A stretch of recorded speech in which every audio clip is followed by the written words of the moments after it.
নমস্কার, story officially চ্যানেলে আপনাদের প্রত্যেককে স্বাগত। জীবনে যদি ভালো থাকতে চাও তাহলে নিজের ভালো থাকাটাকে কখনো কারো হাতে ছেড়ে দিও না। যদি নিজের ভালো থাকাটাকে অন্যের হাতে ছেড়ে দাও তাহলে তুমি জীবনে একটা দিনও ভালো থাকতে পারবে না। এই পৃথিবীতে এমন কেউ নেই তোমাকে ভালো রাখার জন্য সে তৎপর হয়ে আছে, না। তাই নিজের ভালো থাকাটাকে সবসময় নিজের হাতে রাখবে। আমরা কি করি, অনেক সময় আমাদের বিশেষ মানুষের উপর আমাদের ভালো থাকাটাকে ছেড়ে দিই। সে যদি আমার সঙ্গে কথা বলে তাহলে আমি ভালো আছি, সারাটা দিন আমার হেসে খেলে যায়।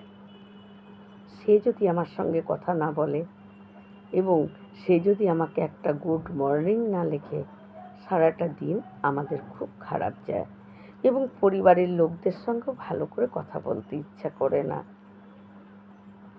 তাই যখন ওই অপর প্রান্তের মানুষটি জেনে যাবে, বুঝে যাবে যে এর ভালো থাকাটা আমার হাতের উপর, তখন সে কী করবে, আশেপাশে দুটো লোককে গুড মর্নিং লিখলেও তোমাকে লিখবে না।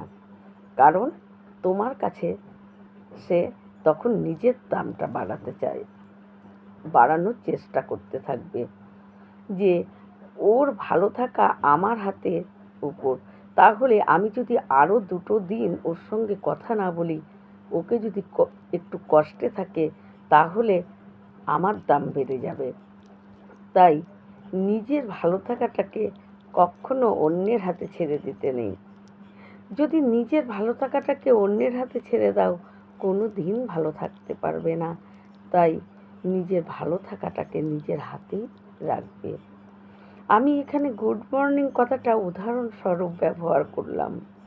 আর অল্প বয়সী ছেলে মেয়েদেরকে আমি অনুরোধ করব যে তোমরা যাই করো, নিজের ভালো থাকাটাকে কখনো কারো হাতে ছাড়বে না। হোক না সে বিশেষ মানুষ, তাই বলে কি নিজের ভালো থাকাটাকে তার হাতে ছেড়ে দিতে হয়? যখনই তুমি নিজের ভালো থাকাটাকে অন্যের হাতে ছেড়ে দিবে, সে যত বিশেষ মানুষই হোক না কেন, সে তখনই তার দাম বাড়ানোর জন্য তোমাকে একটু কষ্ট দিয়ে রাখবে। তাই নিজের ভালো থাকাটাকে নিজের হাতেই রাখবে, এটাই দায়িত্ব আর এটাই নিয়ম। আর আমরা এটা করি না বলেই আমরা ভালো থাকতে পারি না। এই রকম ভিডিও পাওয়ার জন্য আমার চ্যানেলটাকে সাবস্ক্রাইব করবেন। নমস্কার।